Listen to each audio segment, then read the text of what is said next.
2026ರ ಹಂಪಿ ಉತ್ಸವ ಮತ್ತೊಂದು ಪುಟಕ್ಕೆ ಈಗ ಸೇರಿದೆ ಅಂತಾನೆ ಹೇಳ್ಬೋದು.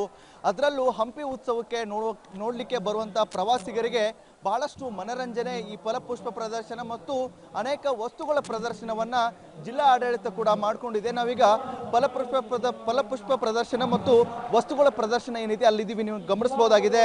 ನೀವು ನೋಡ್ತಾ ಇರುವಂತದ್ದು ಬಹುದೊಡ್ಡ ಸಾಸಿವೆ ಕಾಳು ಗಣೇಶ ಏನಿರುತ್ತೋ ಅದೇ ರೀತಿಯ ಮಾದರಿಯಲ್ಲಿ ಈಗ ಹೂಗಳ ಮುಖಾಂತರ ಅಲಂಕಾರವನ್ನ ಮಾಡಲಾಗಿದೆ. ಅದರಲ್ಲೂ ಗುಲಾಬಿ ಹೂ ಮತ್ತು ಸೇವಂತಿಗೆ ಅನೇಕ ಹೂಗಳನ್ನ ಬಳಸಿಕೊಳ್ಳುವ ಮೂಲಕ ಈ ರೀತಿಯಾದಂತಹ ಸಾಸಿವೆ ಕಾಳು ಗಣೇಶನ್ನ 12 ಅಡಿ ಎತ್ತರದಲ್ಲಿ ಕೂಡ ಈಗ ಇಲ್ಲಿ ಕೃಷಿ ಇಲಾಖೆ ಅಧಿಕಾರಿಗಳ ನೇತೃತ್ವದಲ್ಲಿ ಮಾಡಲಾಗಿದೆ. ಜೊತೆಗೆ ಇಲ್ಲಿ ಬರುವಂತಹ ಹಂಪಿ ನೋಡ್ಲಿಕ್ಕೆ ಬಂದಂತಹ ಪ್ರವಾಸಿಗರಿಗೆ ಇಲ್ಲಿ ಹಂಪಿಯ ಹೇಗಿತ್ತು, ಆಗೆಲ್ಲ ಯಾವ ರೀತಿಯಾಗಿ ವ್ಯಾಪಾರಗಳನ್ನ ಮಾಡ್ತಾ ಇದ್ರು ಅನ್ನುವ ನಿಟ್ಟಿನಲ್ಲಿ ಕೃಷಿ ಇಲಾಖೆ ಅಧಿಕಾರಿಗಳು ಕೂಡ ಇಲ್ಲಿ ತೋರಿಸಿರುವಂತದ್ದನ್ನ ನೋಡಬಹುದಾಗಿದೆ.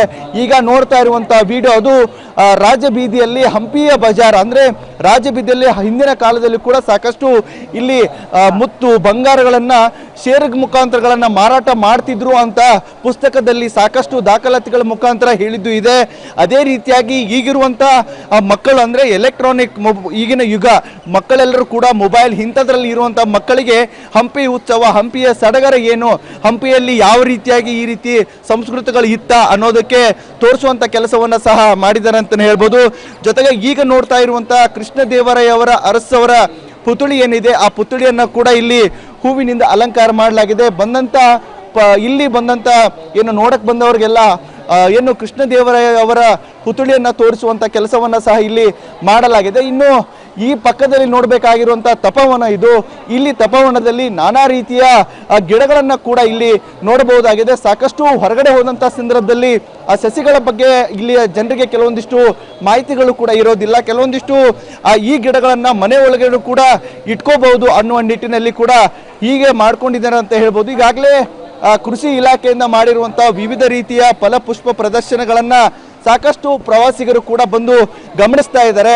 ವಿವಿಧ ರೀತಿಯ ಫೋಟೋಗಳನ್ನಾಗಿರ್ಬೋದು, ಅವರ ಕುಟುಂಬದ ಜೊತೆಗೆ ನಿಂತ್ಕೊಂಡು ಫೋಟೋ ತೆಗೆದುಕೊಳ್ಳೋದಾಗಿರ್ಬೋದು, ಇವನ್ನೆಲ್ಲವನ್ನ ಕೂಡ ಈಗಾಗಲೇ ಮಾಡ್ತಾ ಇದ್ದಾರೆ. ಜೊತೆಗೆ ಅಲ್ಲಿ ಅಧಿಕಾರಿಗಳು ಕೂಡ ಒಬ್ಬೊಬ್ಬರನ್ನ ನಿಲ್ಲಿಸ್ಬಿಟ್ಟು ಈ ಪಾಟ್ ಬಗ್ಗೆ ಮತ್ತು ಈ ಹೂವಿನ ಬಗ್ಗೆ ಅವೇರ್ನೆಸ್ ಮೂಡುವಂತ ಕೆಲಸವನ್ನ ಕೂಡ ಮಾಡ್ತಾ ಇದ್ದಾರೆ. ಈಗ ನೀವು ದೃಶ್ಯದಲ್ಲಿ ನೋಡ್ಬೋದಾಗಿದೆ, ಅವರವರ ಮಕ್ಕಳನ್ನ ಅಲ್ಲಿ ಯಾವ ರೀತಿ ಇಷ್ಟ ಆಗುತ್ತೋ ಆ ರೀತಿ ನಿಲ್ಲಿಸಿ ಫೋಟೋ ತೆಗೆದುಕೊಳ್ಳುವಂತ ಕೆಲಸವನ್ನ ಸಹ ಇಲ್ಲಿಯ ಪ್ರವಾಸಿಗರು ಸಹ ಮಾಡ್ತಾ ಇದ್ದಾರೆ. ಜೊತೆಗೆ ಬಂದಂತ ಪ್ರವಾಸಿಗರಿಗೆ ಹಣ್ಣು ಹಂಪಲುಗಳಾಗಿರ್ಬೋದು, ಬಾಳೆಹಣ್ಣುಗಳಾಗಿರ್ಬೋದು, ಆ ರೈತರು ಯಾವ ರೀತಿಯಾಗಿ ಅವರ ಮನೆಯಲ್ಲೇ ಬೆಳೆದಿರ್ತಾರೋ ಆ ಬೆಳೆದಿರುವಂತ ಏನು ಹಣ್ಣುಗಳೇನಿವೆ ಅವುಗಳನ್ನ ಕೂಡ ಇಲ್ಲಿ ತಂದು ಇಡಲಾಗಿದೆ. ಜೊತೆಗೆ ತಂದು ಕೊಟ್ಟಂತ ರೈತರ ಹೆಸರುಗಳನ್ನ ಕೂಡ ಅಲ್ಲಿ ನಮೂದಿ ಮಾಡಲಾಗಿರುತ್ತೆ. ಈ ವರ್ಷದಲ್ಲಿ ರೈತರ ಬೆಳೆ ಏನಿರುತ್ತೋ ಆ ಬಂದಂತ ಬೆಳೆಗೆ ರೈತರಿಗೆ ಕೂಡ ಇಲ್ಲಿ ಒಂದು ಬಹುಮಾನ ರೀತಿಯಲ್ಲಿ ಮತ್ತೆ ಇಲ್ಲಿರುವಂತ ರೈತರಿಗೆ ಉತ್ತೇಜನ ಕೊಡುವ ನಿಟ್ಟಿನಲ್ಲಿ ಕೃಷಿ ಇಲಾಖೆ ಕೂಡ ಈ ಬಾರಿ ಸಾಕಷ್ಟು ವಿಶೇಷತೆಯನ್ನ ಕೂಡ ಮಾಡಿಕೊಡಲಾಗಿದೆ. ಈಗ ಗಮನಿಸ್ತಾ ಇರುವಂತದ್ದು ನಮ್ಮ ಕರ್ನಾಟಕದ ಬಾವುಟ ಕೂಡ ಹೌದು. ನಮ್ಮ ಕರ್ನಾಟಕದ ಚಿತ್ರ ಏನಿದೆ ಇಲ್ಲಿ ಹೂಗಳ ಮುಖಾಂತರ ಅಲಂಕಾರವನ್ನ ಮಾಡಲಾಗಿದೆ. ಸಾಕಷ್ಟು ಪ್ರವಾಸಿಗರು ಕೂಡ ಈಗ ಬಂದು ಹಂಪಿಗೆ ಲಗ್ಗೆ ಇಡ್ತಾ ಇದ್ದಾರೆ. ದಿನೇ ಕಳೆದಂತೆ ಹಂಪಿ ಉತ್ಸವನ ನೋಡ್ಲಿಕ್ಕೆ ಸಾಕಷ್ಟು ಜನ ಬರ್ತಾ ಇದ್ದಾರೆ. ಬಂದಂತ ಜನರು ಕೂಡ ಪ್ರತಿಯೊಂದು ಚಿತ್ರಗಳ ಮುಂದೆ ಫೋಟೋ ತೆಗೆದುಕೊಳ್ಳೋ ಜೊತೆಗೆ ಅವರವರ ಕುಟುಂಬದ ಜೊತೆಗೆ ಬಹಳಷ್ಟು ಖುಷಿಯನ್ನ ಕೂಡ ವ್ಯಕ್ತಪಡಿಸ್ತಾ ಇದ್ದಾರೆ. ಈ ವರ್ಷ 2026ರ ಹಂಪಿ ಉತ್ಸವ ಮತ್ತೊಂದು ಪುಟಕ್ಕೆ ಸೇರಿದೆ ಅಂತ ಹೇಳಿದ್ರು ತಪ್ಪಾಗ್ಲಿಕ್ಕಿಲ್ಲ. ಕ್ಯಾಮ್ರಾ ಪರ್ಸನ್ ಶಿವಕುಮಾರ್ ಜೊತೆ ಸಿದ್ದು, TV5 ಬಳ್ಳಾರಿ.